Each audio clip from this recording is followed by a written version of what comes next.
Hey guys, and welcome back to Month of Pikmin. Today we are taking a look at the sequel to Pikmin 1, Pikmin 2, that was released on the Nintendo Gamecube and the Nintendo Wii. After finishing Pikmin 1, I immediately dived into the sequel, Pikmin 2, on the Wii. I bought both of these games around the same time, and I got my copy of Pikmin 2 at Target for $20. I bought this game because I had a feeling that the price would skyrocket soon, and it did. If you want to buy the game now, it'll probably run you around $40 used. Anyways, all I knew about Pikmin 2 was that there was a new character named Louie, and the fact that there were two new types of Pikmin, white and purple. The story starts off right after Pikmin 1. You arrive at your home planet safe and sound. The next thing you know, your boss is telling you that the company is in debt and you are forced to sell everything. In shock, Olimar drops his bottle cap and finds that it's worth around 100 Pokos. I believe that's how it's pronounced. Your boss is amazed by this new idea that he has now come up with, and he sends you and the new character, Louie, to retrieve some more treasure to pay off the company's debt. In the end, the story is a little bit more substance than the previous game, but it's still nothing amazing. It's still fine, I guess. Pikmin 2 as a sequel should obviously expand on the gameplay, and it has. With the inclusion of Louie, you now control two captains at a time, but not simultaneously since this game was originally released on the Gamecube. While controlling Olimar or Louie, you command Pikmin in order to retrieve things like bottle caps or batteries as treasure. Each piece of treasure is worth a different amount of gold.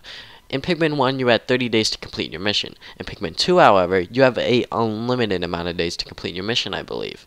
The red, blue, and yellow Pikmin make a return, being resistant to fire, can't drown, and electric hazards, respectively. The new two types of Pikmin are white and purple. The white Pikmin can travel through poisonous areas, and if enemies eat them, they become poison. They can also locate hidden treasure beneath the surface. The purple Pikmin aren't immune to anything, but they are the strongest hitting Pikmin. The purple Pikmin each are worth 10 Pikmin when you are carrying items back, so it's really helpful to go and have them on hand, especially if you're short on Pikmin when trying to return treasure. There are many returning elements like the time limit during the day and only being allowed to have 100 Pikmin on the field at once. The new feature that really stood out for me from the last Pikmin game was the addition of the caves. Once you enter these caves, time within the game stops, so you can basically take as much time within the cave as you want with no punishments dealt. That's the major flaw I have with this game. With the addition of the caves, I think the game just overstays its welcome for no reason.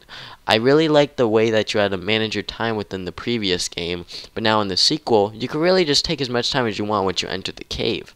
It actually adds like 4 hours, which is really unnecessary gameplay time in my opinion.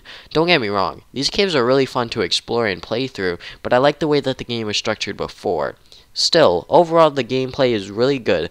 Not better than Pikmin 1 in my opinion because of the caves being added, but still, it's more Pikmin fun that any Pikmin fan would enjoy. Presentation-wise for Pikmin 2, it has improved a lot since its predecessor. Pikmin 2 was released over 2 years after the first game, so graphics are a definite improvement, and the soundtrack is actually pretty good as well. So thank you guys for watching this video. If you guys haven't already, you can subscribe. I put new videos up every Saturday, and if you want, you can go and drop the like to go and show your support. I really do appreciate it if you do like the video.